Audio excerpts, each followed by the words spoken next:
Good afternoon, everyone. My name is Mark Dirks, and on behalf of Choice and ACRL, I'd like to welcome you to our program today, the Socially Distanced Library, Best Practices During and After COVID-19, which is sponsored by Taylor and Francis, and which I'd like to inform you will run for about 90 minutes today. Today's discussion is one in a series of webinars from Choice and ACRL that addresses new ideas, developments, and products of interest to the academic library community. Before we get started, I'd like to point out just a couple of features of the webinar software. For those of you joining us as attendees today, please note that you should be automatically muted and your cameras should be disabled. So don't worry about generating noise or feedback or anything like that. It should be already taken care of for you. Of course, in the main area of the screen, you should be able to follow along with the presentation materials. And more importantly, we're using the Q&A feature today. If you have questions for any of the presenters throughout the presentation, please drop your questions into that Q&A box. We recognize that the audience today for the presentation is large, and we expect a lot of questions. If we don't have time to get to yours, we apologize in advance. However, if somebody else out there has a question that you would like to second, please feel free to use that little thumbs up button to indicate that that's a question you would like to see addressed, and that will help bring those questions up to the top of the queue, and we will be sure to get to those. Also note that we have closed captioning available for today's session, and if you would like to avail yourself of that or turn it off, you can do so using the little CC button, the closed captioning button in the bottom right corner of your screen. Also note that we are recording today's program and that everyone who registered should receive a follow-up email with a link to that recording. Our presentation today contains case studies from 5 academic libraries: Chapman University, which is presented by Esra Nawar and Kevin Ross; Elon University, which is presented by Joan Ruel; Capilano University, which is presented by Debbie Schachter; Delaware State University, presented by Manifa Carter and Ronald W. Davis; and finally, St. Mary's University, which is presented by Diane Dusterhoff. Instead of belaboring the beginning of the presentation with an extensive set of introductions, I'll invite each of the speakers to say a quick bit about themselves at the beginning of their presentation. And so to speed things along, I will say it is my pleasure to turn things over to our first speakers, Esra Nawar and Kevin Ross. Esra and Kevin, over to you. Great, thank you very much, Mark. Good afternoon, everyone. My name is Kevin Ross. I'm the interim dean of the Leatherby Libraries here at Chapman University. I've held a wide variety of positions here at the Leatherby Libraries, and I've worked for the university for over 20 years. Hi, everyone. My name is Esra Nawar, and I'm currently the Leatherby Libraries Development Librarian. I've been with the university and the libraries for about 11 years, and just like Kevin, have held a few positions until I made my way up to library administration, handling library development, and liaisoning with a few colleges as well.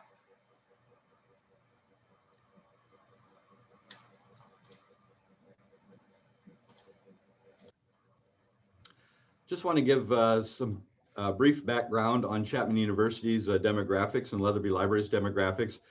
This year, we're celebrating our 160th anniversary as a university. We began in 1861 as Hesperian College. We currently reside on 90 acres in Orange County, California. I should say sunny Orange County, California. We recently received R2 status, so a research level 2 university at this time. We also were honored by receiving a chapter of Phi Beta Kappa within the past couple of years, so that's a nice honor for us. And some of our faculty members actually have Nobel Prize in economics, and one has actually a science medal that was presented by President Obama. Our student population is just slightly under 10,000 at this time, approximately 8,000 undergraduate students and approximately 2,000 graduate and doctoral students. Our student population is approximately 60% female and 40% male, and that's true for both undergraduate and graduate populations here at the university. In the Leatherby Libraries, we opened in August of 2004. We actually have a very unique configuration where we have 9 libraries under one roof, so that's kind of unique, I think, in academic university libraries. We currently have approximately 43 FTE, 16 full-time librarians, 2 part-time librarians, 4 senior administrators, and 23 staff members. We also offer very unique collections, including the Center for American War Letters Archive, which has war letters from every war that the United States has participated in the past and currently.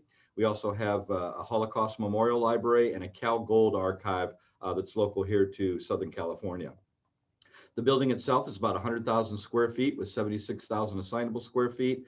And our demographics for our population of employees is 52% female and 48% male. All right, our objectives for this presentation today, we're going to talk to you about the challenges that the library faced during the crisis as soon as it started in March 2020, the research and the implementation of new and innovative solutions and the phase that we actually did before we actually rolled out any of the solutions. We're going to talk to you about how did the library actually execute the solutions and roll them out to the public and to the whole Chapman community. So we're going to talk about the services as well as the communications, marketing, and outreach. We will also talk to you about the new policies and strategies that we will be retaining in a post-COVID world. Like many of you, we faced several challenges. We had to pivot quickly from physical to remote in just a few days. And actually on Tuesday, March 10th, we were informed that we were all going to be working remotely. And by Thursday, March 12th, we had all 43 members of our Leatherby Library staff in play remotely with the appropriate technology. So that included laptops, webcams, etc.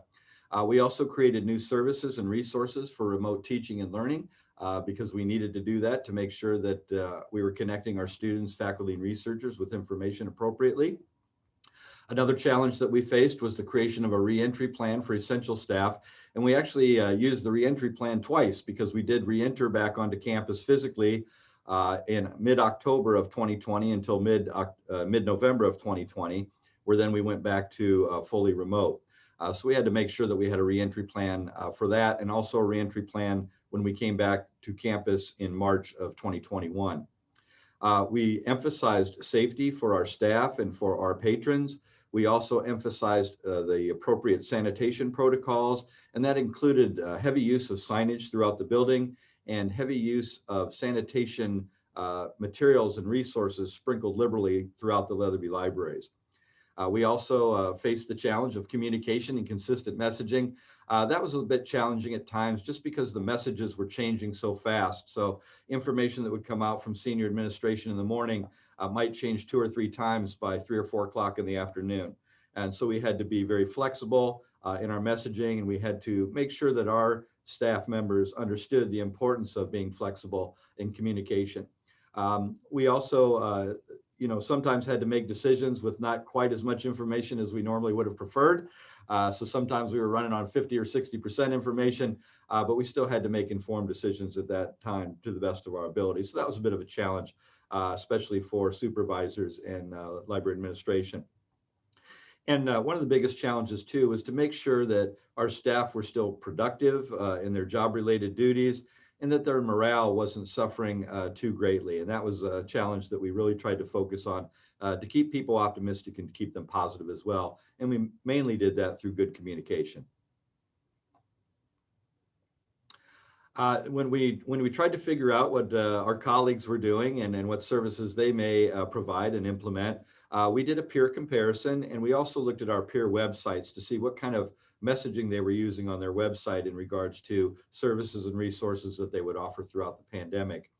We also reached out to colleagues. You know, it's a small world in the library world, so a lot of us know other librarians and other institutions. So we reached out to them as well and kind of picked their brains to see what they were doing service-wise.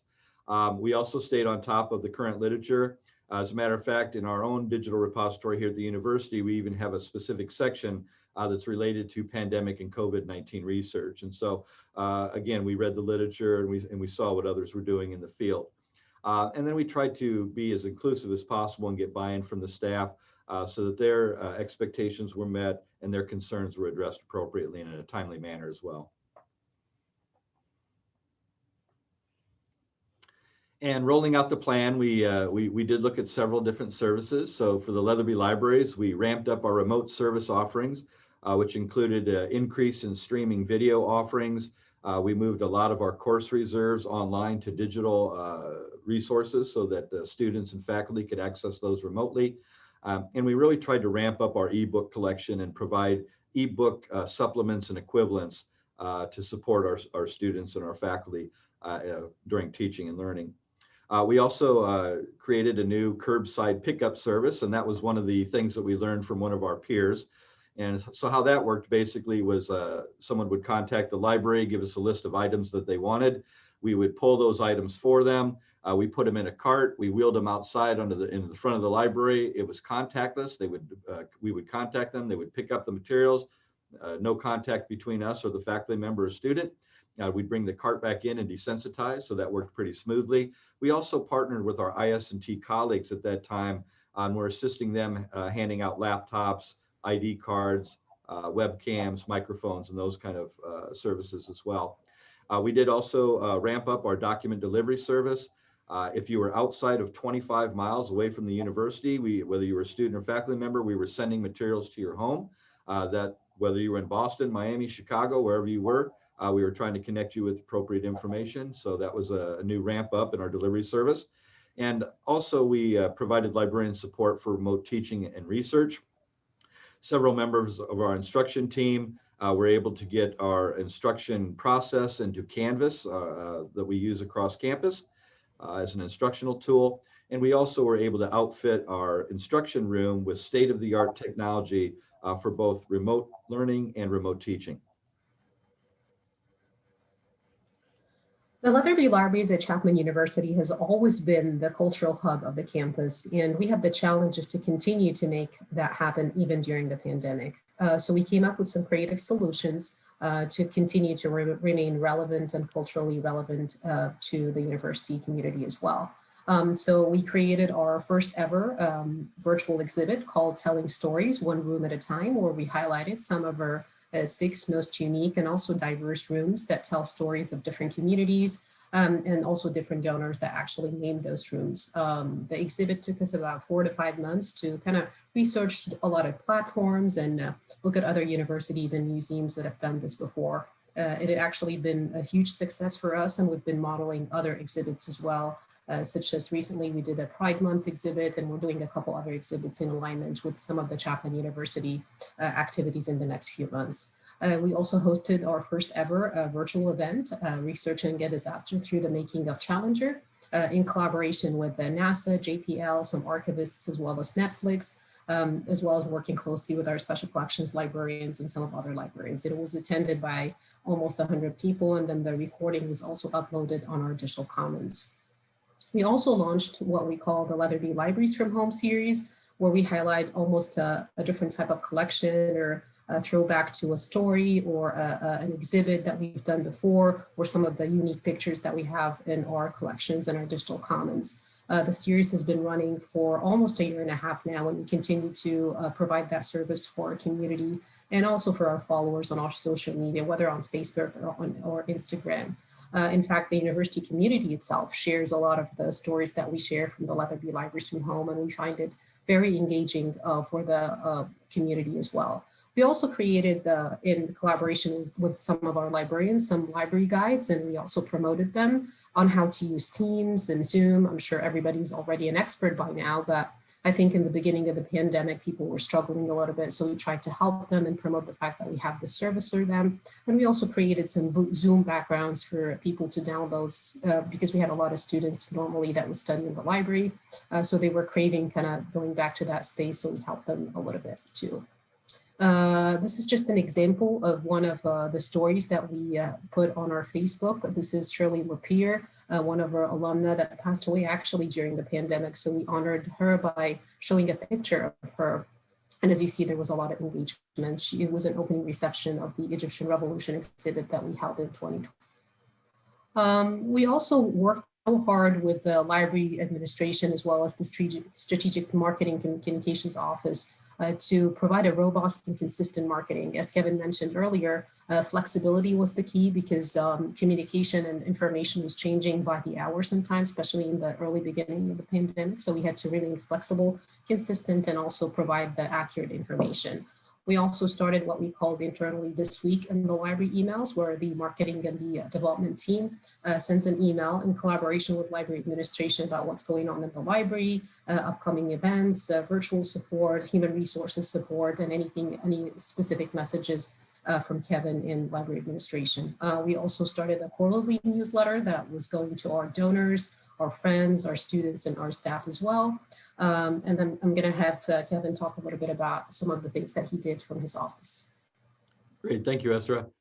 We also tried to ramp up weekly emails to all staff. So each and every week or every couple of weeks, if there wasn't messages that were relevant at the time, we would send out email messages to all staff just to kind of keep them in the loop about what was going on with the guidelines of the university and what we were doing within the library services and resources world. We also ramped up our town halls. So normally we would have 1 or 2 town halls a year. We've actually had about a dozen since September of 2020. So we try to do a town hall or so a month. And these town halls also included other deans across campus and included vice presidents of facilities, the Office of Research, IS&T, and also the director of our health services organization and a couple of prominent faculty members, just to make sure that our staff was not only in tune with what we were doing in the Leatherby libraries, but also what was going on across campus in regards to addressing the pandemic and appropriate protocols, sanitation protocols, et cetera. And then I was honored to really be asked to participate in a couple of university level town halls with senior administration, where we shared updated information on library services, our reentry plan, and library resources that we were able to provide to our students and faculty that attended that university town hall. And like all of you, we're really thinking about what the lessons that we learned during the pandemic and what services we may be able to retain. And so one of the services that we were really pleased that our HR colleagues were supportive of was a new flexible work agreement for each and every member of the university here. So those included options for telecommuting, 1, 2, or 3 days a week. Also included a hybrid work schedule, flex schedule, in other words. Some people have chosen in the university to be fully remote, and others have chosen to come in person 5 days a week, just like they did prior to the pandemic.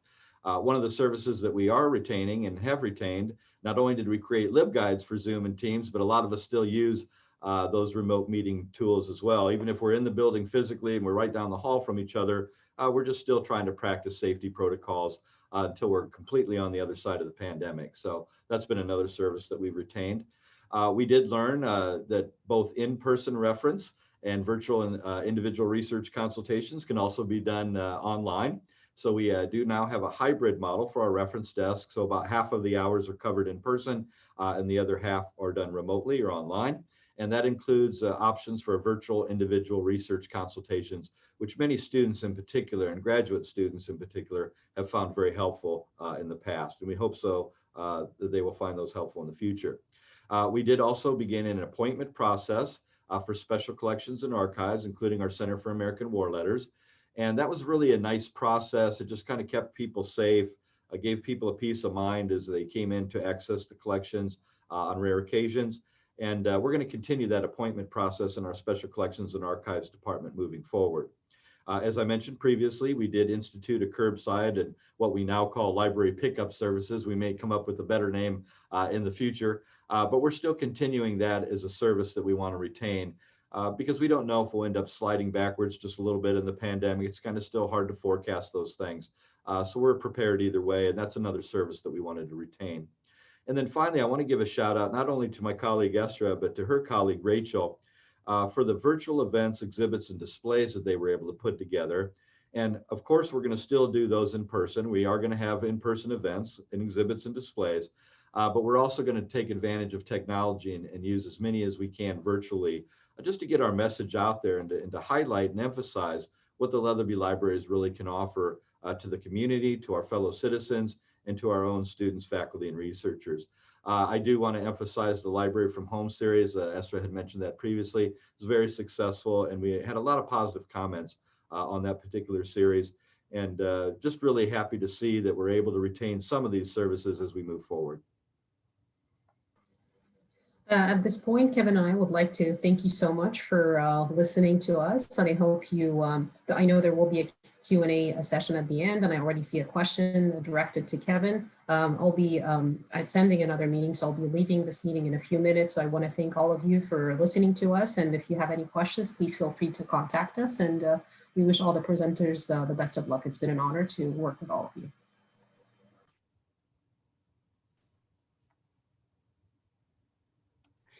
Hi, I'm Joan Ruel from Elon University, and happy to be here today. I've been at Elon for the past 9 years. So for those of you not familiar with Elon, we are a medium-sized liberal arts university in North Carolina. You can see some of our numbers on the screen there, and we're highly residential.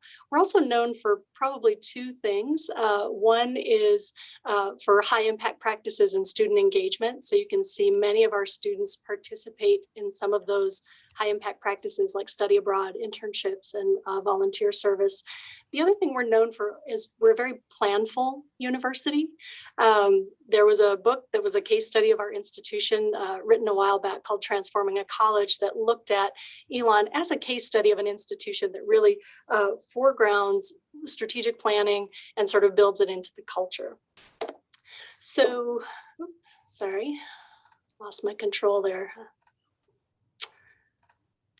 Sorry about that. I seem to have lost control of the screen. I'm trying to go backwards here. So Belk Library is the primary library for the campus at Elon University. And we have 14 faculty librarians. We're a very busy institution, a very busy organization in the heart of the campus. And we are a learning commons model. We have other building partners, so academic advising, tutoring, the Writing Center are in the building with us. We do a lot of course embedded instruction, as you can see from the numbers, and shameless plug for a book. We also talk a lot about high impact practices, and you can learn more about that in the book that was published last year. So I mentioned that Elon is very planful. So when it became apparent that COVID was a big deal, we did the Elon thing and convened a campus-wide committee, which was called the Ready and Resilient Committee. And so that was a representative committee from across campus to sort of do research, talk to people, give advice and suggestions in guiding the campus's way forward. One of the outcomes of that committee was a marketing plan that had really nice and consistent branding and marketing to help us get through the COVID era. So you can see some examples of some of the signs there. The Phoenix is our mascot. We had one of those Phoenix mask signs. It was about 8 feet tall in the library. And because we have a lot of oak trees, we have a lot of squirrels. So you see squirrels in our marketing as well. So our timeline, in March of 2020, we sent students home for spring break and told them to plan to be gone for 2 weeks during a period of online instruction. During that 2 weeks, we said spring and summer will also be fully remote. And then we returned to primarily in-person learning in the fall, obviously with high flex options for flexibility. So I'm going to walk through each of those phases and talk about what we did in Belk Library at each phase. So initially, first thing we did, we have a card swipe system because we're open 24/5. And so we initially said we only want students, faculty, and staff. So we closed to the general public by activating the card swipe system. And then knowing that we were making a very quick pivot to online learning, we sort of helped educate and remind our campus of the various e-resources and e-services that we already had available. Many of those things are in place because we have such a robust global study program. And so we were able to sort of repurpose those functions for the necessary emergency. So when we went to the period of remote learning, we closed the building to all walk-in services. Most of us were working from home at that time. We had a few staff members who would come in, kind of rotate through 1 or 2 at a time. We were doing scanning and sending things to people.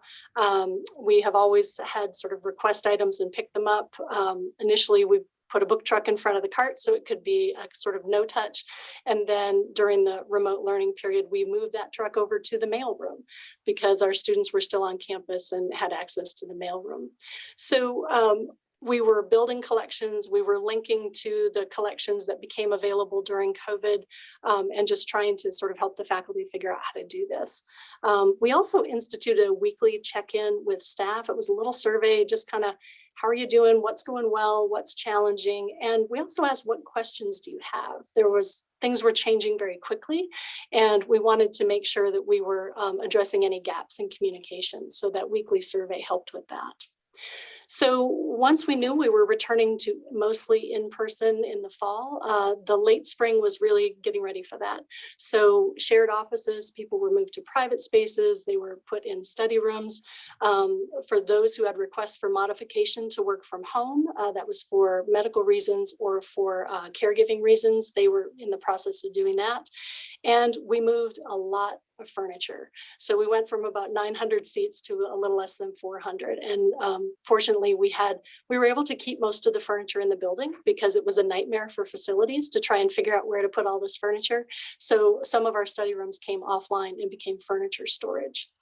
We added plexiglass barriers at the service points, and all the signs went up, and we continued that weekly check-in to see how folks were doing. So then in August, school opened and students were back. And so everything we had done before, we kept doing that. We extended our hours. Again, normally 24/5, we closed at midnight in the fall so that facilities could do thorough cleaning overnight. Because of what we knew at the time about fomite transmission, we discontinued physical reserves. We put the reserves, put periodicals behind the desk. Because of staffing limitations, we went to an appointments only model for our archives. And to the teaching faculty, we said, we are still available for research instruction, and we will do it in your preferred modality. So if you're planning on, if you're face-to-face, we'll come face-to-face. If you want us remote, we'll do it that way.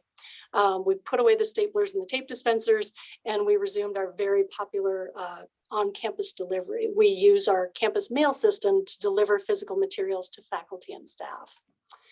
So once we sort of hit our groove on that, that continued through the fall, winter, spring. But one of the things that emerged is we saw our colleagues in student life really struggling with sort of quarantine and testing. And we felt, many of us felt that we had some capacity to help with that.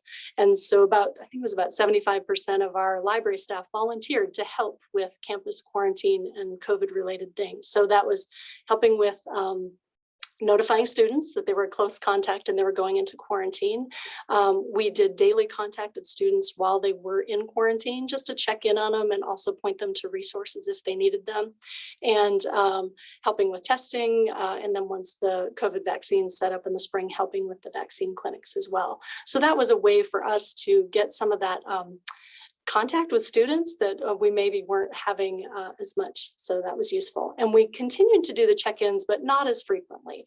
It was just something that whenever things would heat up on campus, we would do a check-in to see how everyone was doing. So when I think about this context for us, I think the most important things for the work was, of course, COVID itself, right? So thinking about the health and safety of everyone and how do we sort of navigate that COVID world. And then there's the financial impact of COVID, right? We had to tighten our finances, tighten our belts. And so that was a stressor from a work perspective. And while we were fortunate that we did not have furloughs or layoffs, open positions were frozen. And so we were sort of facing this with a staff shortage as well. But I put those other dots around because obviously that's not everything that was going on, right? We are workers, but we are also human beings who come to work. So, you know, people had childcare obligations. They were worried about family distant. Some of us actually got sick. You know, there were hate crimes happening. There was an election happening. There was just a lot going on. So one of the approaches we took in the library was to really strive for this notion of balance rather than sameness. So just sort of recognizing, you know, a colleague who has young children has different demands on their time than I have. So is there a way that I can step forward if they need to step back? And we tried to sort of return to that over and over throughout the year to sort of take care of ourselves and each other. If you don't know these images, it's a 1989 animated film called Balance. And these figures are on a plane that's floating in space and they're trying to maintain the equilibrium. The other thing I realized is, you know, what we did during the pandemic year, there were not any great revolutions. It was really more of an adjustment of things that we already had in place. So for those of us old enough to remember old analog TVs, you had, you know, the vertical and the horizontal, and you had to, you know, make some adjustments to get a clear image. And I think that's a good metaphor for what we did. You know, there are things we have always done that served us really well this year. You know, we always have had chat, email, virtual appointments, and the ability for people to schedule appointments with us. And because that was part of the campus culture, it really just continued on. And so we weren't starting something new in the process. Because we have so much global study, we also years ago decided we were always going to order unlimited simultaneous use ebooks. Means we order fewer of them, but we order them. It's also we have a lean cataloging staff, and we didn't want to have to try and keep track of how many site licenses for a particular item. And again, with the quick pivot to online learning, that was a savior for us in the spring of 2020. Most of our new furniture is on wheels. Our building already has a card swipe. We do on-campus delivery. So those were all things that got activated in a new way, but they're things we've always done. I think the instruction program, we have always approached instruction to say to the faculty member, tell me about your class, right? What's it like? What's the culture like? And we try to match our instructional style to the classroom so that it sort of flows with the trajectory of the course.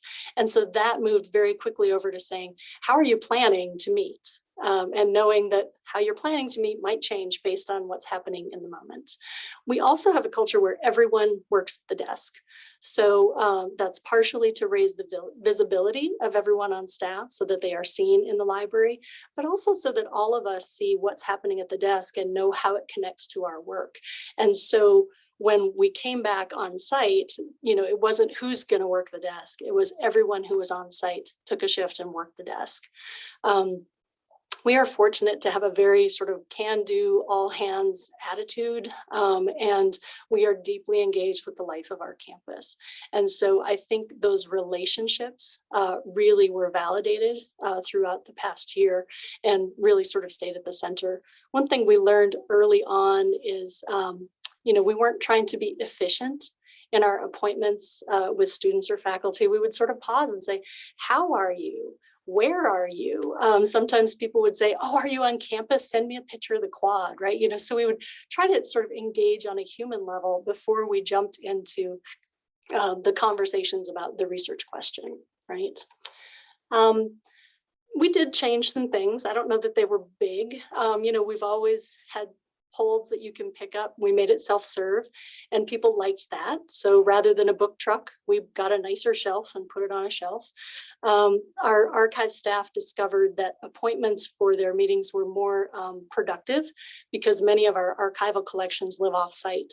So they were able to retrieve those ahead of time and make the one-on-one time more productive. So I think we're going to go to a appointments preferred model and hang on to that. Because we did reduce our spending, it meant we had a lot of conversations with faculty to sort of help them understand, here's why we're telling you no. We focused our spending on things that were directly related to instruction or directly in support of the campus diversity, equity, and inclusion priorities. And so that facilitated conversations about how much these resources cost. And I think that will continue because we anticipate there will be financial constraints going forward. And I think the check-ins, we're going to keep doing that from time to time. You know, if there are things going on campus, it's a way where if people choose to be anonymous, they can. But if they want to raise up a question and say, you know, I heard this, but I don't understand it, it's really good for sort of rumor control. And so we're going to hang on to that as well. When we got to the end of the fall semester, my biggest question was, are we going to be recognizably ourselves on the other side of this? Are we still going to be Belk Library at the end, whatever the end of the pandemic is? And so we looked at our statistics for summer and fall of 2020 and compared it to 2019. And you can see while our building visits were way down as expected, look at our questions answered, right? They shot up substantially. So for us, looking at those two things in combination was a strong validation that even though people weren't here physically, they were still finding us. They were still reaching out to us. And of course, when I saw those two numbers, the first thing I did was call campus communications and say, here's a story for the campus newsletter. Our instruction numbers held pretty steady. They were down a little, but not to the extent that we feared. So again, we felt like that was validation that the years we have spent building relationships and embedding the library instruction into the courses really paid off, because, you know, faculty were in a panic about what's this going to be to sort of teach hybrid or remote. And the library instruction did not get thrown overboard. So we felt really good about that. And for those of you who like numbers, here's spring as well, right? So we looked at spring 19, 20, and 21, and you see that those same trends still hold. So I think for us, it was really a validation that we are who we say we are, that we have been able to center our values throughout this challenging year, and that the years that we have spent really cultivating and building those relationships have paid off. You can't always tell, right? We talk about sort of planting seeds and having conversations. It's not always a linear progression, like this conversation plus this cup of coffee will result in that. You don't know that. And so I think we feel very strongly that that was a good validation we received this year. So we are now in what our campus is calling Normal Plus, which is most, you know, in the library, we're back to all pre-pandemic operations and services, but we all have much more flexibility about the channels and modalities we use. We are emphasizing e-resources. A faculty member who used to hate ebooks is now my biggest champion of ebooks, so that's a lovely victory. And we're very worried about this, you know, the new class coming in, but also the people who were new last year. So we're focusing our outreach on those 2020 news who maybe didn't develop the library habits that we normally help them develop in the first year. So we're doing some targeted outreach to them in the coming year. So I mentioned that Elon is a very planful place. We wish we had a plan that prepared us for last year. If anyone had that plan, I'd love to see it. But I think what we learned is that, you know, by centering our values and centering who we are, that allowed us to be nimble, right? We knew what our goals were. We just had to figure out how to do it in this new context. So I hope that's useful. I look forward to hearing from the other presenters, and appreciate your time and look forward to the conversation in the Q&A.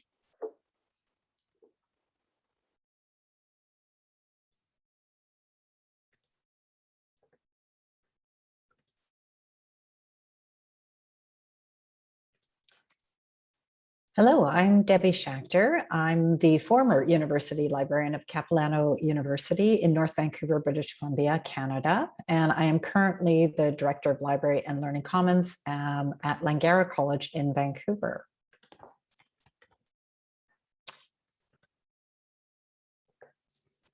Capilano University is a public institution originally established in 1968 by the government of British Columbia as a college. And in 2008, we became a university with a specific teaching focus. The university has a mandate to serve students with high quality teaching in the Sea to Sky region near to Vancouver, Canada, with campuses in North Vancouver, Sechelt, and Squamish, BC. In addition, a recent focus and mandate for all public institutions in Canada is to address the needs of Indigenous peoples as part of our participation in truth and reconciliation with Indigenous peoples of Canada. So Capilano University is located on the unceded ancestral territories of the Coast Salish peoples. In particular, this is the Tsleil-Waututh, the Squamish, the Musqueam, the Sechelt, and the Lil'wat nations. And at Langara, I'm located on the traditional unceded territories of the Musqueam Nation.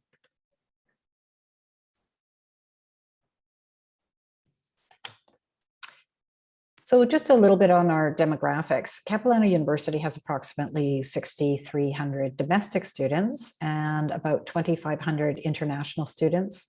And our top countries of origin are from students from India, China, Brazil, Iran, and Vietnam, as well as many other countries. CapU offers general arts and science undergraduate degrees and programs, as well as specialized degrees such as film programs, performing arts, and music programs. Obviously, many types of programs that must be taught in person. We currently have undergraduate degrees as well as graduate diplomas, and the university will be developing master's programs in the coming years. These campuses that we have are primarily commuter campuses, but the main campus does have a residence capacity of about 200 students.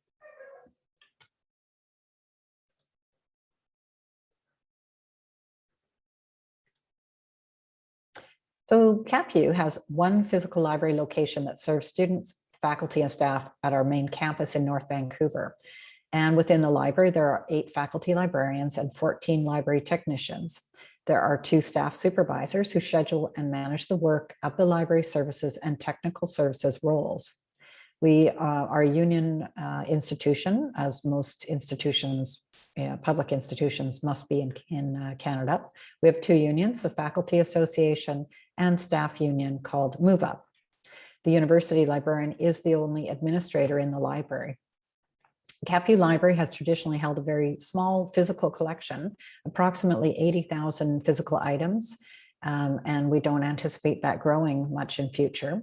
We are very rich in audiovisual resources due to our film and other creative programs, though. Over a number of years, we've been transitioning the collection budget towards new acquisition of e-resources, and as Joan noted earlier, including perpetual access to ebooks and multi-user licenses and streaming titles, as well as increasing numbers of licenses for library database resources.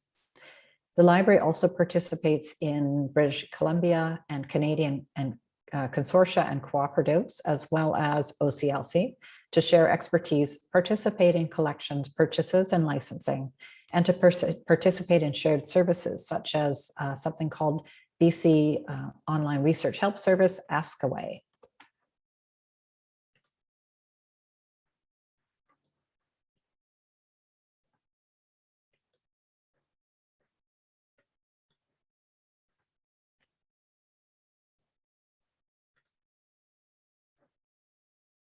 Just trying to get to the next slide.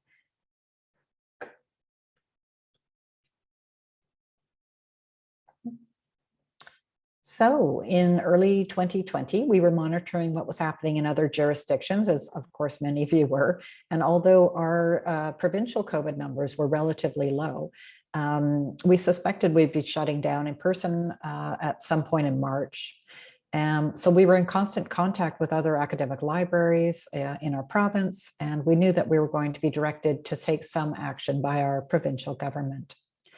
So CapU had already had its Emergency Operations Center operational from January 2020, as they were preparing scenarios for what may happen in the pandemic and its growth in the province. Our EOC was working closely with those of other institutions and specifically connected with the provincial-wide response to the pandemic. Shortly before the province declared a health emergency on March 17th, at which time the CapU library staff was told to work from home, we had already taken some initial steps to rework the library space for reduced occupancy numbers by removing furniture from student spaces. Across the university, we were then given just 2 days to pivot to remote services for the remainder of the semester. This applied to the teaching as well as all student services. We realized that we needed to focus attention on identifying any gaps in services, specifically those that were only offered as physical offerings. The university had remote learning over the summer and was planning for 20% in person in the fall. Given that most of the library teaching was completed by late March 2020, some of the immediate challenges actually included ensuring online access to textbooks and other materials that were placed as physical items on reserve, working with teaching faculty for any teaching support needed for the remainder of the term, providing expanded access to the library's research help desk, making decisions about policies related to materials returns. And at a point, we just determined we weren't going to be doing any expectation of having materials returned for at least 6 months. Also effectively moving staff to work remotely and addressing questions related to staff layoffs by the administration.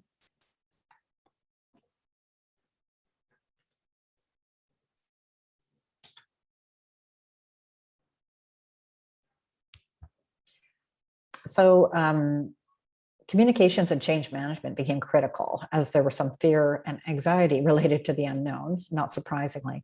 The EOC provided a lot of communications and reinforced what we were hearing from the provincial government.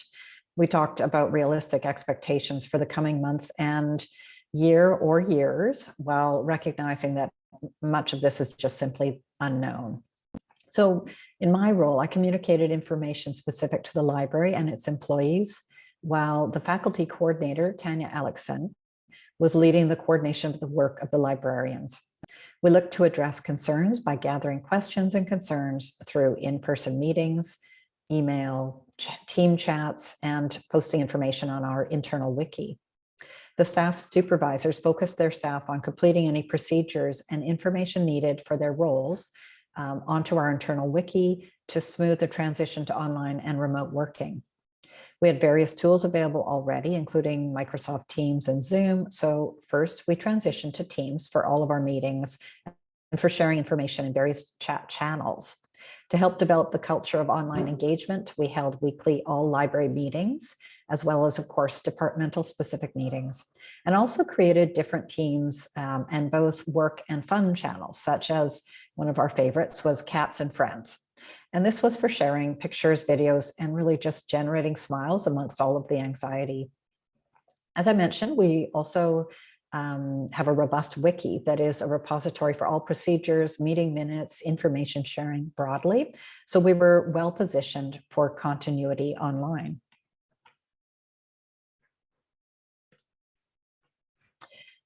As I mentioned, we were fortunate that we already participated in a province-wide research support called Askaway. The platform for that chat also allowed us to manage our own institutional queue throughout the day. So in addition to answering questions that we normally would do as part of this consortium, where we're answering questions from across the province for certain hours a day. As our staff supervisors had fewer connections across institutions than our librarians did, as a member of the Council of Post-Secondary Library Directors of BC, I initiated a new listserv for any circulation or public services staff amongst our 25 public institutions to be able to share concerns, insights, responses, and solutions to our move to online. This group was very active in sharing news about how libraries were managing returning materials, pivoting staff work online, and over time, how to reopen various services with minimal risk to employees. One of the gaps we also identified, however, was there was no chat service in our university, in the library for our general library service desk. And that was all run by library technicians. So this gap and the ability to offer broader services that would connect students with any academic support was a clear gap across the university. So we felt that it was very confusing for students to try to identify where they could get access to services. So a chat for academic supports became critical. With respect to collections, ebooks were quickly purchased to replace the physical copies of reference works and other physical collections that supported specific courses. We already had a large portion of our collections in digital form, close to 90%, but there were key resources needed, and those included increasing the number of simultaneous access to resources or improving awareness of our many digital resources amongst our teaching and faculty and students.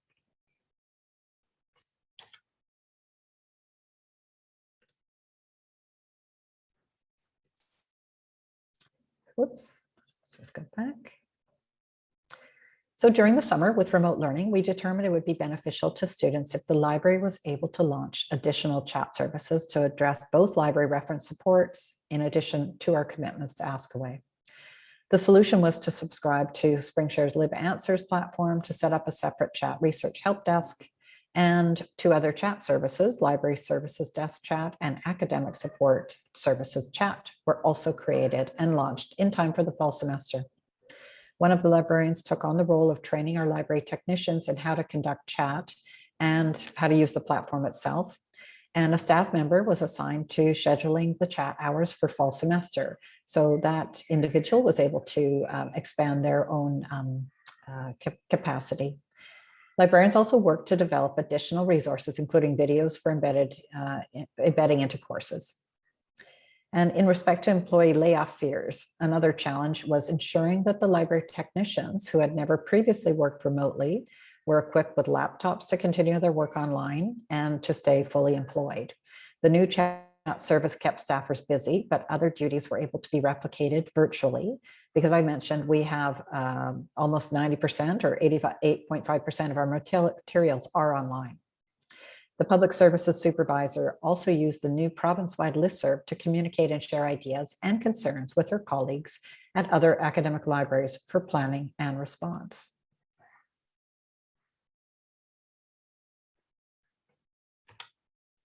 So during the summer, we were also preparing for a fall reopening, with 20% of the courses to be held in person. Oops, I think we've gone one too far. And working closely with facilities and our emergency planning committee, the EOC. We also reviewed what other institutions were doing. At this point in the province, though, none were planning to open in September of 2020. We'd already removed furniture in the library spaces to reduce occupancy, so we confirmed these rules and planned according to our EOC direction. We continued to review BC Centre for Disease Control recommendations and also the OCLC Realm project, which was providing lots of really interesting information about transmission on materials. We decided to purchase a Storybook book sanitizer, which was deemed to be an appropriate response for managing our small amount of physical materials handling, to reduce the need to quarantine materials and to allay employee concerns. Our EOC purchased the equipment for us. We prepared the spaces by installing plexiglass shields around public service points and at employee desks in the workrooms, and we created signage and provided cleaning fluids and hand sanitizer in public and employee spaces. When we reopened in late August, to ensure adequate coverage and limit possible exposure when the library reopened, we scheduled our hours for Monday to Friday, 8 to 7 for the term. And we had 2 weekly cohorts of staff. They worked 1 week on, 1 week off. And a requirement for all employees was to take an online COVID safety training course before anyone was allowed to return on campus. Each day that an employee worked on campus, they also needed to submit a daily health report. This was submitted and the supervisor would review that. Each week, we had 2 shifts of 3 employees with minimal overlap, and they moved to online for their second week while the other cohort came on site. I'm pleased to report also that we had no COVID exposures or illness amongst our library employees. And of course, we coordinated our open hours with the IT help desk because they were, of course, continued to be a critical role for faculty and staff and students.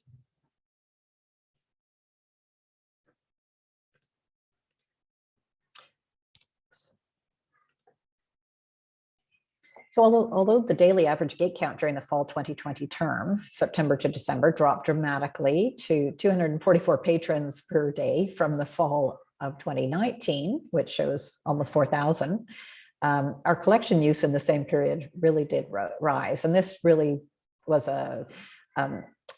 just a success as far as indicating the importance of these collections and the importance of ensuring that people understood that we had these vast digital collections for access. We were able to successfully launch the new academic supports chat service from fall of 2020 onward, which provided a one-stop location for students in need to connect with the university and to have effective referrals to services, including much needed counseling services. Student feedback on the service was unanimously positive. Librarians successfully taught in both synchronous and asynchronous modes during the fall 2020 and spring 2021 terms based on the requests from the teaching faculty. While the number of sessions was lower due to the challenges of the online pivot for teaching faculty, librarians also supplemented support with additional one-on-one sessions with students. This included the chat services and the virtual reference desk and the ability for students to meet one-on-one with a librarian through Teams or Zoom.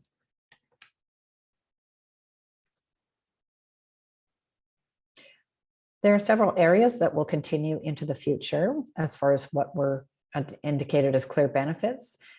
So these include offering more direct services in online modes, including teaching, service desks, and one-on-one support sessions. The library will also be participating in providing remote working opportunities for employees, as others have noted. This applies to the librarians who are faculty, but more specifically, we can now offer this opportunity to staff who are all library technicians to potentially work remotely. But again, this is only based on their ability to be in person during our regular terms when we do need staff to provide those in-person service desk supports. One of the other important results from this experience is that the university understands now that the library is no longer just a physical entity as it was a decade ago. We successfully modeled working entirely remotely for the entire university with minimal angst. The ability to offer services online was a message that I repeatedly stressed to administrators seeking budgetary savings during the pandemic, and that was obviously understood. All employees were retained to work online or in person, and all auxiliary staff funding has been returned to the library budget for hiring these positions in the fall of 2021. As our consistent message has been about being a digital as well as physical library, we continue to look to new services that allow us to streamline services through automating systems and increasing our collections budgets with additional databases and digital materials. As always, we will share with other academic libraries in the province to ensure we are addressing the needs of students across the province collectively. And thank you very much. I'm also, in addition to my contact information, I'm providing Tanya Alexson, who was a library coordinator during this period and was not able to attend today. Thank you very much.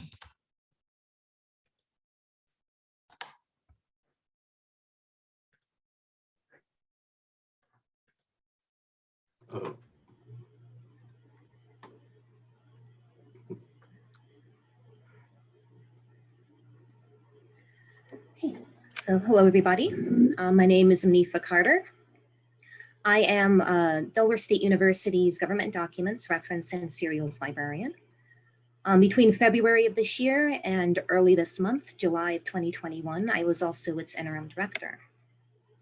I've been at Delaware State for about 11 years at this point.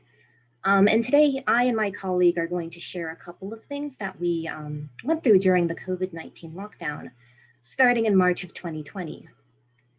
My colleague here is Mr. Davis, a reference and public services librarian, who has been with the university for nearly 20 years. We will both be sharing our perspectives on different aspects of our public service and different projects related to those aspects that underwent some changes during this period.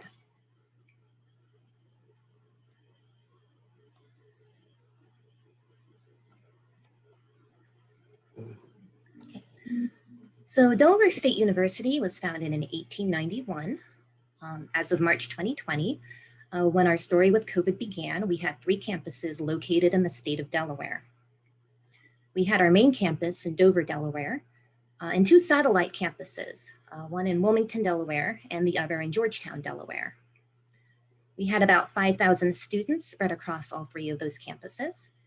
And although the library had an anytime, anywhere, any device approach to our services, meaning that we tended to emphasize a lot of the virtual services and resources that we offered students, a lot of the students found value in our physical space as well. We're speaking specifically about study areas, but also our physical collection, most notably our reserve collection and items that we frequently sent out through interlibrary loan. Bibliographic instruction, as well as any other sorts of outreach that we would regularly participate in, tended to happen in person. So if an instructor needed us to come and speak to their class about a resource, typically they would come to the library building and visit one of our labs, and we would do the instruction there. Outreach, whether that be orientation sessions or bibliographic instruction requested from other campuses, usually meant that somebody on campus from the Dover campus would go out to the other sites in order to provide those services. Shortly before COVID struck us, we actually had a lecture series happening in the library building. Once a month, we would invite a member from the community in to speak to the students during their common hour. This was called the Hornet Heroes series. and we held it maybe once or twice a month. And the speaker would usually speak to the students about their life experiences, their connection to the college, their career, or just about anything they thought would interest their audience. And it was actually very popular among our student base.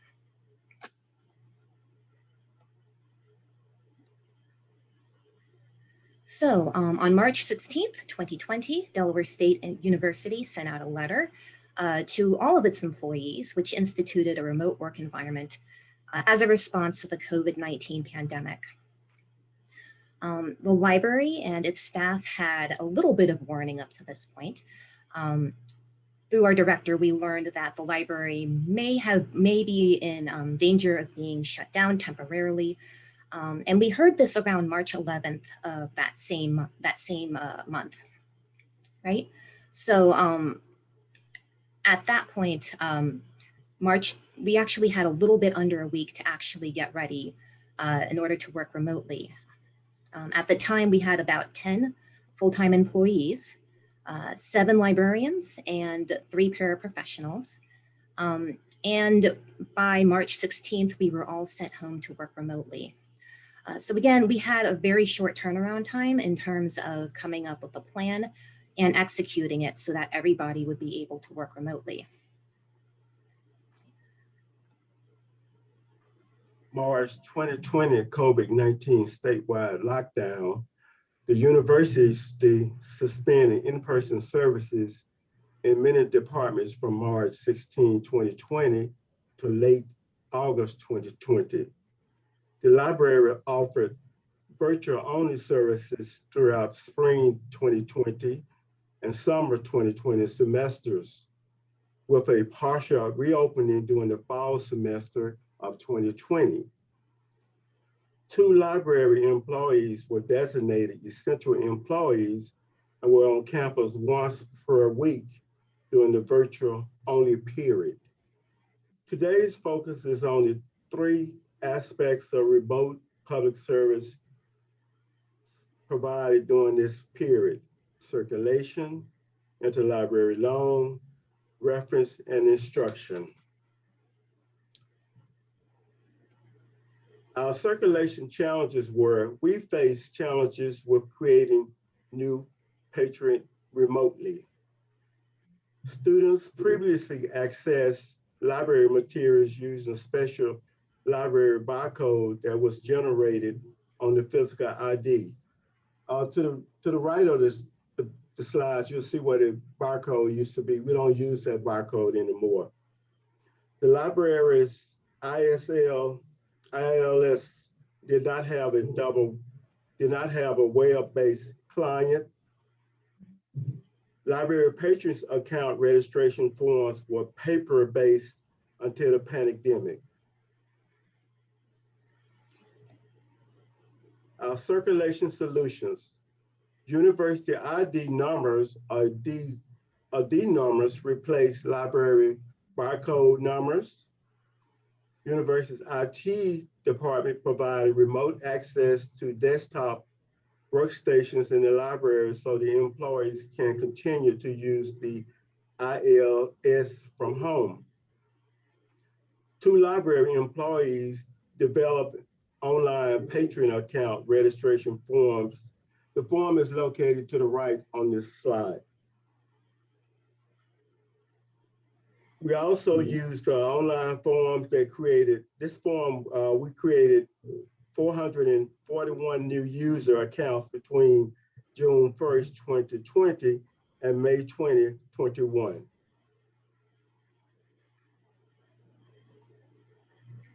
Okay, so concerning interlibrary loan, we were actually in a better place with it than we were with a lot of our circulation challenges. As Mr. Davis mentioned, with circulation, we were somewhat limited in our access to the circulation module given to us through our ILS. We did not have a web-based client for that, so our clients were literally downloaded onto our desktop computers that were in our offices, meaning that when we went home, we couldn't access them unless we spoke to IT and had them provide a way for us to remote in to actually access those computers.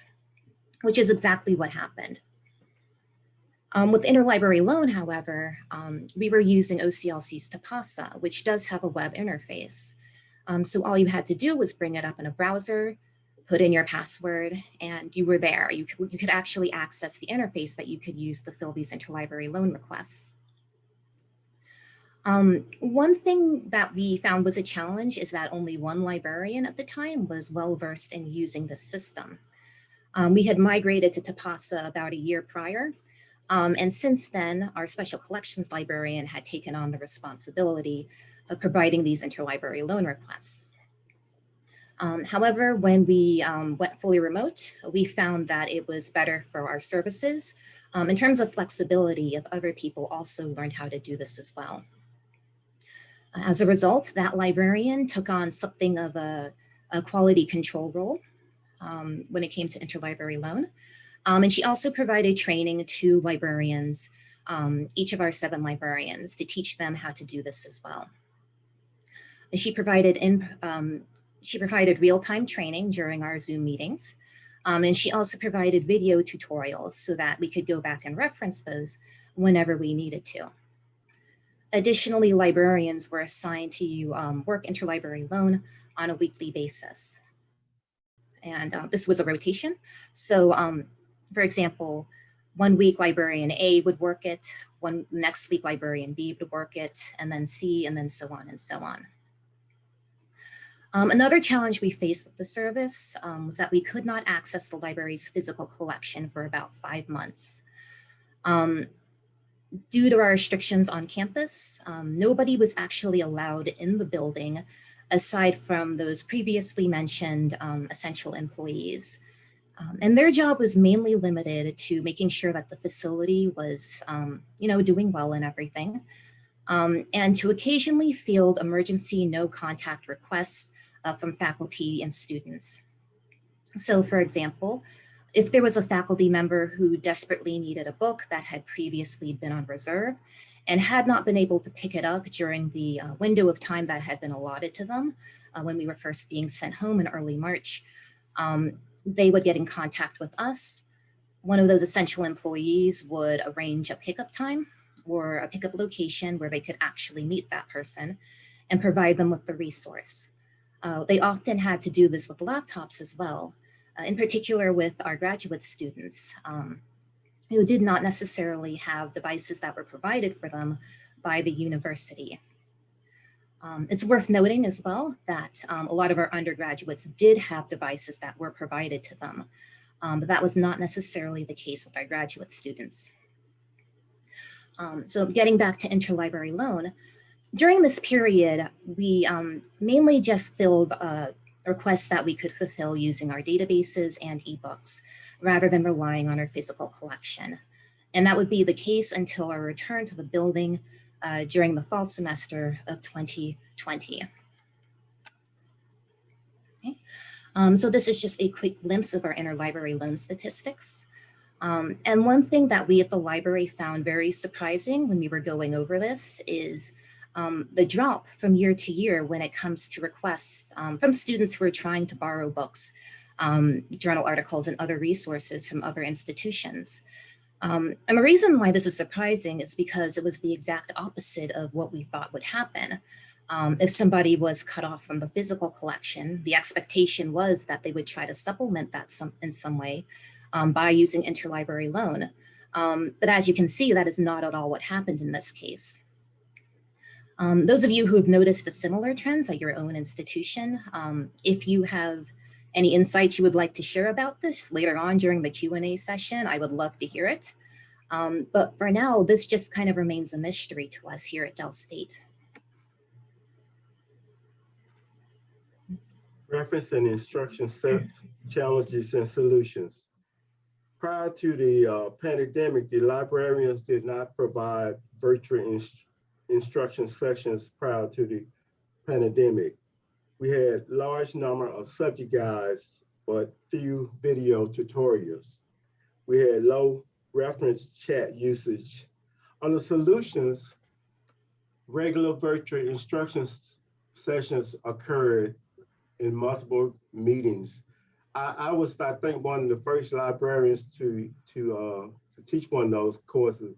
And it was very weird, you know, trying to teach that course because sometimes the students may not participate in the class, and you were like doing this talking, and you were hoping that you were able to connect with the students. So that worked out, but it was just kind of weird doing it online because I had never done it before, but it was a tremendous experience.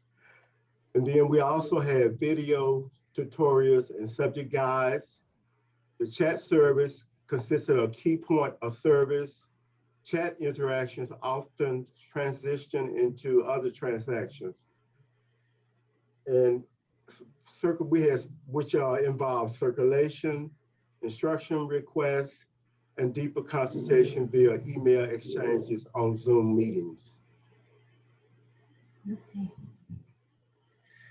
Okay.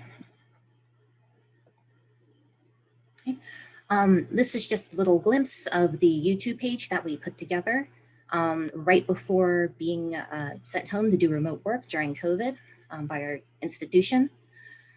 We actually had to work with 2 other offices on campus in order to pull some of this off. One of them being our distance learning office, who was able to provide us with recommendations for screen capture tools that we could use in order to create some of the new videos. The second office was our IT office, in particular our webmaster, who was able to put a fresh link to the YouTube channel on the library's main page. Okay. And as we can see here, we had a dramatic increase in our reference chat transactions during this period. Essentially, as Mr. Davis alluded to, our chat basically became our new front desk. So we were not just getting reference questions, we were getting all sorts of questions through our chat service relating to other offices on campus, but also relating to library functions as well. For example, issues with library accounts, questions that people might have about items that they still had out and had not been able to return because of the pandemic. And of course, you know, various questions about our resources as well. Sometimes from faculty members who were looking for specific things that they could add to their e-reserve collections, but also instructors who were looking for bibliographic instruction as well.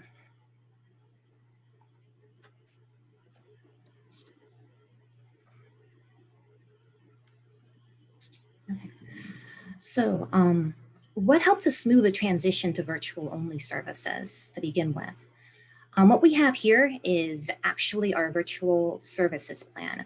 And this was something that we created right before we instituted the remote work policy. This is actually a really handy communication tool. What it does is it breaks down the library's various units and identifies what their functions are, and additionally identifies how to contact them and what their hours of operation are. So this was distributed internally and externally and used so that anybody on campus who had a need for any of these services knew how to contact them.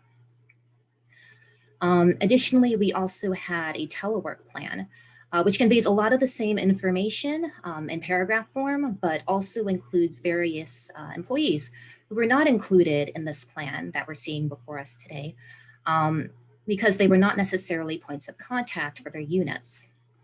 And that plan also described what their day-to-day functions were, as well as what their hours of availability were. Okay. So where are we now? As of now, most of our patrons are still working from home, actually, even though the library has been open some degree since the fall of 2020.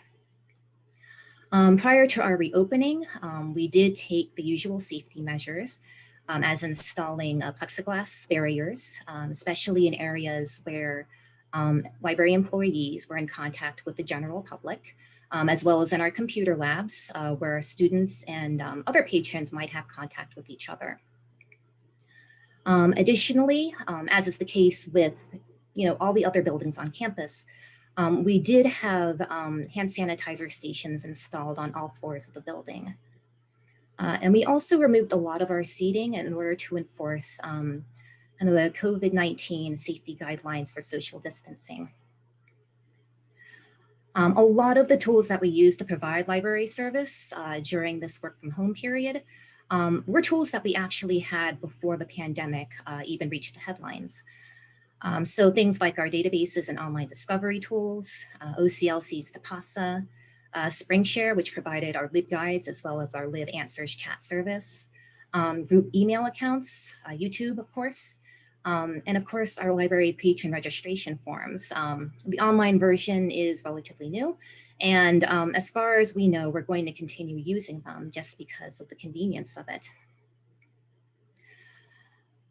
Cross-training continues to be a significant part of our work lives here, as well as continued reliance on librarians' flexibility in terms of taking on tasks that they might not necessarily have done up until this point.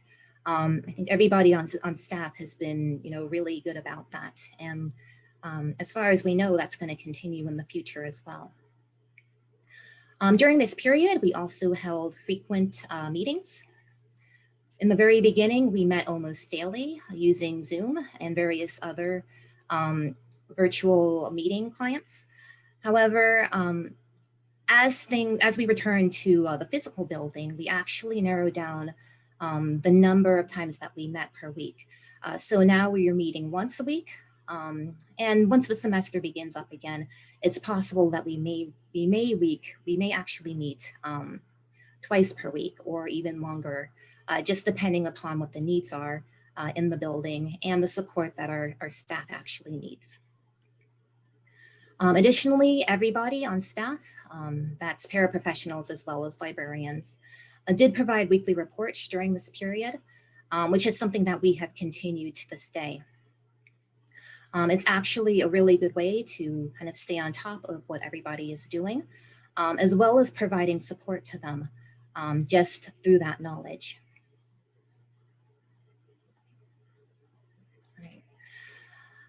So I'm providing our contact information in case you have any questions that you may want to address to us, even beyond the Q&A session that we're going to be going into shortly. So please, again, if you have any, don't hesitate to contact us. And without further ado, we're going to pass it on to the next presenter. Well, hello, my name's Diane Dustraft, and I'm a professor and reference and instruction librarian at St. Mary's University at the Bloom Library. And I'm going to share instances where I've used the Books to Borrow service provided by the Internet Archive with students, faculty, particularly during the pandemic. Now, I'm not an expert on the Internet Archive and its services, but my description and discussion are from an end user perspective. So just to give you a quick glance of of our university. We are a Catholic Marianist university that was founded in 1862. And pre-pandemic, our enrollment included 2,373 undergraduates for a total of 3,648 students. And 55% of our undergraduates lived on campus. We are a Hispanic serving institution, and about 69% of our undergraduates are Latino. For comparison, in the fall of 2020, we had 2,125 undergraduates enrolled, and 30% of those students lived on campus. But you can use the resources of the Internet Archive regardless of your enrollment status or the type of institution you are.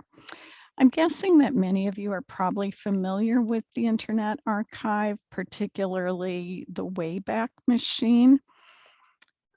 So the Internet Archive is a nonprofit organization that was founded in 1996, and they're based in San Francisco.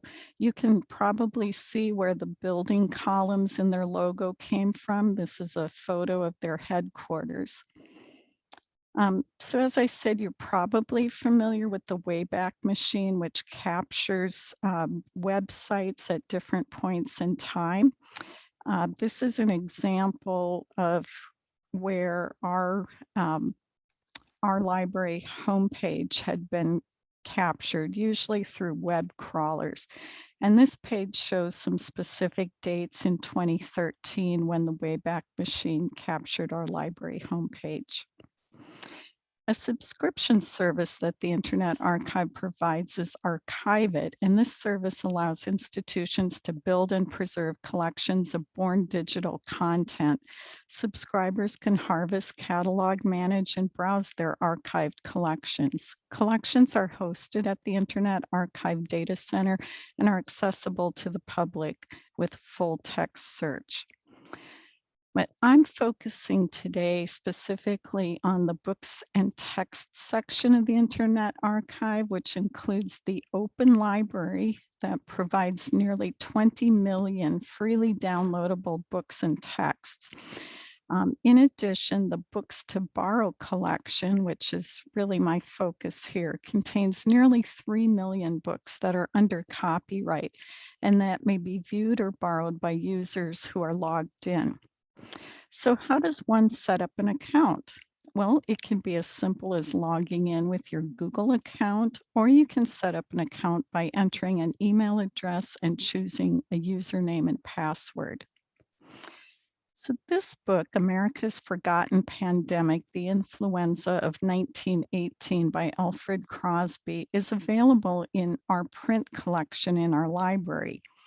Earlier this summer, one of our students called our library at 4:15 on a Friday afternoon. He wanted to borrow this book, but he was some distance from San Antonio and wasn't going to be able to make it to campus before the library closed at 5 p.m.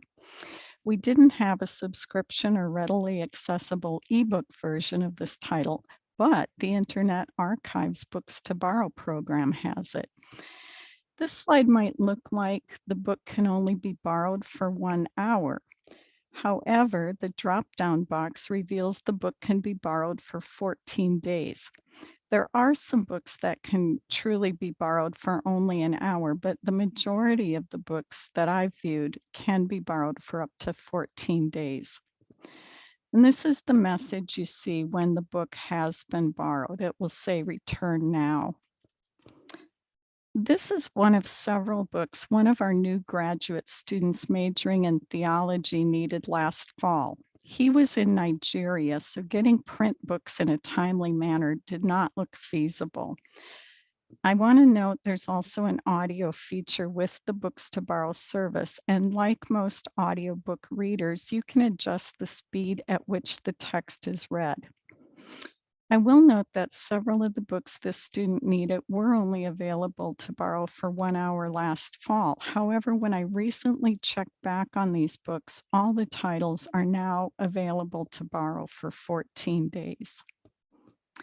A graduate student in our English language and literature program who was living in Saudi Arabia this spring was planning to analyze Edward de Bono's 6 Thinking Hats for one of her courses. She didn't have the book, but the Internet Archive's Books to Borrow service does. Listed below each book is its metadata. Books that can be borrowed for 14 days can also be downloaded. They are encrypted, but the Adobe EPUB version will open in Adobe Digital Edition software. There's a disclaimer under the download link that reads, "Smaller file may contain errors." This slide illustrates what the EPUB version looks like when opened. It is compressed so that 3 or 4 pages in the original version will appear on 2 pages in the EPUB version. This clarified for me why a 226-page book became a 90-page book in the Adobe Digital Editions version. One of our faculty members in our education department asked me about ebook versions of children's books at the beginning of this spring semester. One of the education classes coordinates a book club with students at a nearby elementary school. However, the pandemic made holding the book club in person impossible. Some of our students enrolled in this class weren't even necessarily in San Antonio either. The Internet Archive's Books to Borrow service was helpful in providing some of the titles the students read. Here are a couple Zoom screenshots from the book club. I noted to the faculty member that some of the books in the Zoom shots weren't in the Internet Archive. She responded with this message. She noted that some of the books were in the Internet Archive, and even though the elementary school gave the hard copies of books to the students, our education students preferred the digital copies because they were able to share the books via Zoom. The students were able to read along better than when our education students read from the hard copy books. Here is a WorldCat record showing the holdings in the Internet Archive. And here's my takeaway. If a student is off campus or needs an ebook version of a particular title, I now regularly check the archive's holding for that title. And I will note, I'm such a fan of the Internet Archive that I've become a monthly donor to this nonprofit organization. And Mark has put up a poll. So if you wouldn't mind taking a second to just respond to the question, whether you've referred users to an ebook available through the Internet Archive, I would appreciate it. I'd like to know what your experiences are like. And here's my contact information. So thank you very much for your time.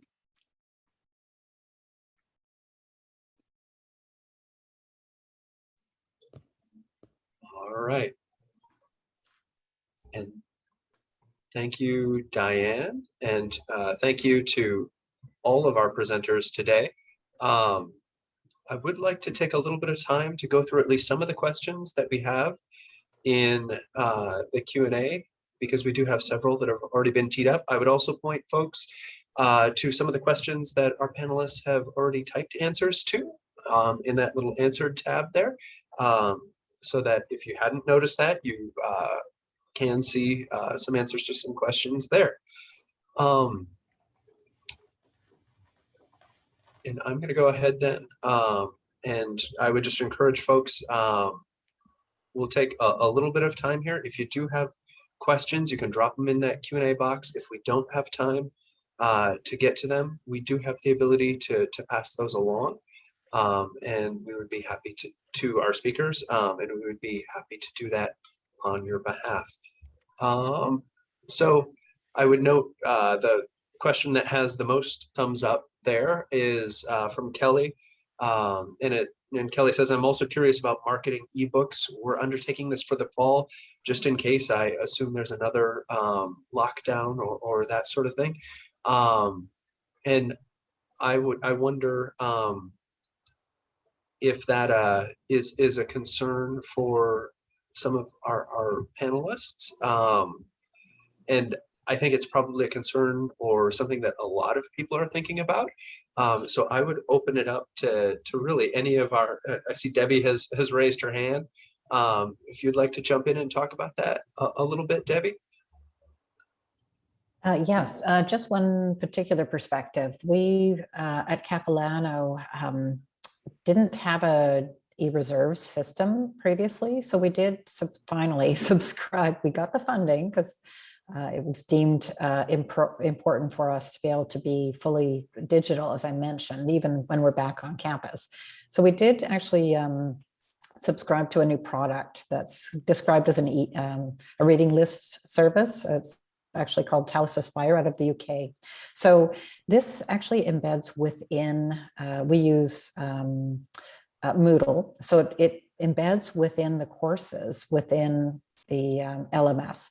And so this is one of those ways that we think that we can help faculty to understand the wealth of resources that we have with all of the money we're spending I noted someone talked about reduction in actual usage of digital material. So, you know, every way we can connect directly into the courses and work with faculty to develop their reading lists this way, including all of their ebooks that we have, the better we are. So that was a project that's actually running right now in the summer, and we'll be launching with some pilots in the fall. So, you know, it's every angle you can get so that faculty can understand about the wealth of resources. And put everything directly into the hands of students. So yeah, thank you. Excellent. And would anybody else like to jump in there and talk about getting the word out about ebooks, or shall we keep moving? All right. One question that we had that came in, or one observation that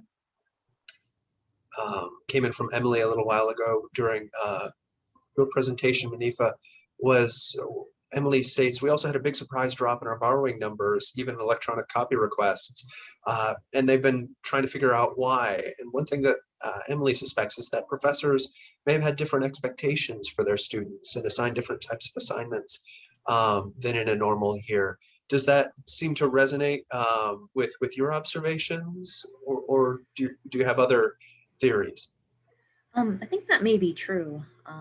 And this is only based off of some casual conversations that I've had, not necessarily a study that looks at it in depth, but especially towards the end of that spring 2020 semester, a lot of faculty members did kind of change the way that they had been doing things before in terms of their reading requirements and everything. So that may be one of the reasons why we saw that drop there. And I think that's a pretty good observation. And, you know, thank you for bringing that up. Excellent. All right. And maybe to touch on just a couple of the questions that did get some typed answers a little earlier, so that the folks in the recording can have access to some of those responses too. We have a question that came in early on in the presentation from Bernice that says, at Kevin Ross, how did you ramp up ebook resources? With fiscal constraints in library world and contracting and purchasing of library resources, how was increased library resources acquired for student and faculty research and learning? So with all the constraints that are out there, how did you ramp that up? Well, we took a look at it on a case-by-case basis, and we would reach out to individual faculty members that in particular had physical items on course reserve. We would ask them if they would allow us to pursue an e-version copy of that so their students could get access remotely. And if we were not able to find the exact duplicate in an electronic version, we tried to find ebooks that were directly related to that curriculum and would be supplements to that curriculum. So that seemed to be one way that we were pretty successful, and we had good success in that regard. We also worked closely with our Student Government Association group that had made some suggested resources, specifically around Black Lives Matter, police brutality, and some of the kind of issues that were going on in our society. And we realized very quickly that, you know, getting the physical books were not going to be so helpful for the student group. So we made an effort to really try to focus on acquiring electronic books in those circumstances too. And, you know, we did face budget cuts. We faced pretty severe budget cuts. But I have to say our senior administration was very helpful in allowing us to protect content. So we were able to protect ebook content, electronic resource content, whether those were databases and journals. We did sacrifice some print context, but in the end, I think we made a pretty valiant effort, and we were able to meet a lot of our student and faculty needs in regards to ebook provision. Excellent, excellent. And to return to one of those questions that got sort of a typed response, but that might be of interest to folks on the recording as well. We have a question from Luke. Says, Joan, could you provide some more details on your periodic staff check-in surveys? And Luke continues, I'm guessing the survey is pretty brief, but how detailed are your questions? Do they get at particular issues, or are there more how are you feeling types of questions? And Luke also notes, thanks for a great presentation. So could you elaborate on that a little more, Joe? Sure. They were pretty general questions. It was, what are your biggest challenges this week? Is there something the library could do to help you address those challenges? We also wanted people to share good ideas. So is there something that's working well for you that you want to share with the group? Because what we would do in leadership is we would then look through those and kind of synthesize and then report back out to the group and say, kind of, here's what we feel like we're seeing, right? So if that's not representing your voice, then please fill out the survey so we know what's going on so we can respond accordingly. And then it was an anonymous survey. We're a very small staff. I suppose if we'd been forensic about it, we could have tried to figure out who was who, but we didn't do that. We just sort of said, this is a temperature, this is an environmental scan device. And then we also had a question where if you have a specific question that you want someone to follow up with you, let us know that, because otherwise everyone sort of understood this was just kind of checking in and kind of saying, here's what we're hearing from you. Now, when there were specific things happening on campus, we did sort of add specific questions when we knew the specific date that everyone had to be back on campus, even the folks who had an accommodation to be remote. We sort of added that in, like, how are you feeling about that? What's going on? But mostly it was just a general take the temperature, scan the environment, and sort of share back what we're hearing about how folks are doing in the moment. Excellent, excellent. One question that I think maybe we'll end with, because I know we've gone a little bit over, and I thank each of you for hanging out even a little longer on our long presentation today. And maybe this is something that we can do with a show of hands, or just verbally if that seems appropriate. But Kelly here asks, I'm curious to know how many universities are moving forward allowing continued telecommuting for their employees. Is that something that's going on at each of your institutions? I see some hands coming up there and some shaking heads as well. That's excellent. All right, well, I would of course thank each of you for taking time to present today. So thank you to Esra and Kevin, and to Joan and Debbie, and to Manifa and Ronald and to Diane. We really appreciate your time in putting together and working on the case studies and taking the time to present them here for our audience. We really appreciate that, and we look forward to seeing how things evolve as we progress through the pandemic and hopefully beyond. I would remind the folks out there that we are recording the program today, so please look out for that link to the archive version. And if you have just a minute or two to give us a quick response to some survey questions, that should pop up on your screen there, and we would look forward to any responses you'd have for us. So thanks again to each of our presenters, and to you out there joining us today. We hope to see you again in the near future on another webinar. Thanks very much. Thank you. Thank you.